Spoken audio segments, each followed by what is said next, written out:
Word. Empathy is being concerned about the human being, not just their output. There's no difference. And we have to practice empathy. And one of the groups that we are pretty bad at practicing empathy with is our young millennials. So let me show you what empathy looks like. Listening to understand, trying to understand someone's point of view and disposition. At 100% of the talks that I give or the meetings that I have, invariably, someone will raise their hand and ask about the millennial problem. Everyone has the capacity to be a leader. It doesn't mean everybody Apparently, this young generation is unleadable. And the reason is, apparently, they have confounded every single company in every single industry. And so now it's at the point where companies have given up and are now just asking millennials, what do you want? And so they say, we don't understand. How do we practice empathy with an organization or a group that we're struggling with? Eventually, you'll get promoted, right?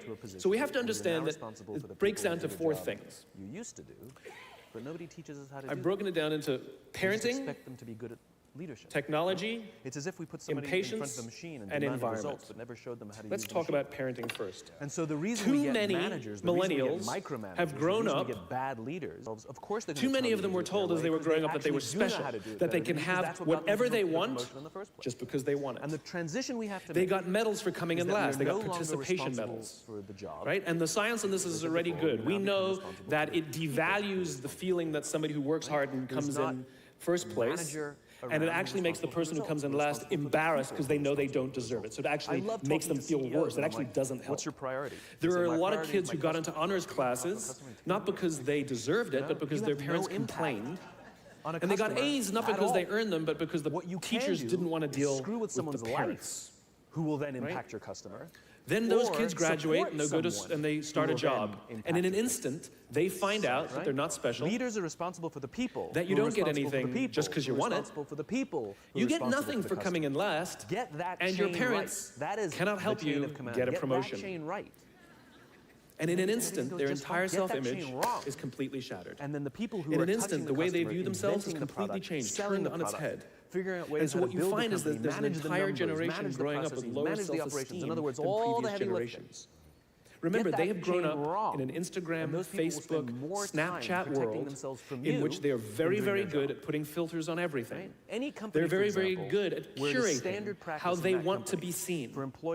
And we think they're full of confidence. They seem to have all the answers. They seem to be telling us what to do. At the end of the day, it's just not there. It's just not true.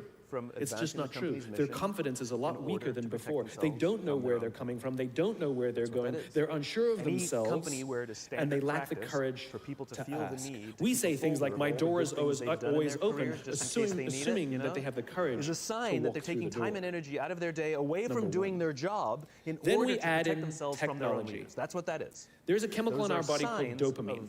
Dopamine is responsible for the feelings we get when we find something we're looking for or we accomplish something we set out to accomplish. You know that great feeling you get when you cross something off your to-do list, or when you win the game, when you hit the target, right? Win the client, get the promotion, whatever it is. That elation, find your keys. I'll tell you one quick story. It's a true story that captures it just so perfectly. That elation comes from a chemical in our body called dopamine. 4 Seasons right? in Las Vegas. Now, other substances, other things that release dopamine include alcohol, nicotine, gambling. That's what makes us feel good when we engage with those things, and it's the root of a lot of addiction. In fact, almost every alcoholic on the planet discovered alcohol when they were teenagers.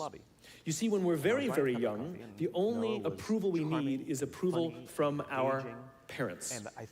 And then as we go through adolescence, we now crave the approval of our peers. Very frustrating for our parents, very important for us. It allows us to acculturate outside of our immediate families into the larger tribe. And that becomes hardwired. And then for the rest of their lives, when they suffer some kind of extreme stress, they don't turn to a person, they turn to the bottle. Right? Now, we also know that dopamine is released with cell phones and social media. So that bing, buzz, flash, and beep that we get from our phones that feels so good, it releases dopamine. We like getting it. Yes, we all hate all the emails, but we love the bing, right? We've all been in this position. You know, you're feeling a little bit down, you're feeling a little bit sorry, maybe feeling a little bit sad. And so what do? We send out 10 texts to 10 friends. Hi, hi, hi, hi, hi. And we hope that they write back because it feels good. right? So now we have a young generation with basically unfettered access to social media and cell phones. We have age restrictions on alcohol, we have age restrictions on smoke. It's the equivalent of throwing open the liquor cabinet and telling our young adolescents, I know this is a stressful time, try the vodka, it'll get you through these hard times. That's basically what we're doing. And so what's happening is it's becoming hardwired, where our young generation isn't learning the coping skills and coping mechanisms to turn to another human being when they're struggling or stressed. They're turning to social media or their cell phones. Their self-worth sometimes becomes wrapped up in how many likes they get. They obsessively check how many likes, and actually will get depressed if they don't get any. You see them going out with their friends, and instead of connecting with their friends,